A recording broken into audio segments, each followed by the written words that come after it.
Okay, good morning mga idol. Okay. Baklasin na natin mga idol yung ginanawa natin kahapon. Ayan. Yung sabi ko i-update ko kayo kung okay ba o hindi. Ayan. Good morning sa inyong lahat dyan. Ayan. Baklasin natin to mga idol. Yung nilagyan natin ng adhesive kahapon. Ayan. Tingnan natin kung okay ba siya.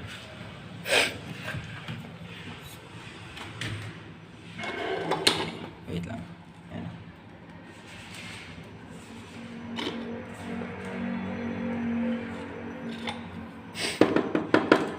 Excited na ako.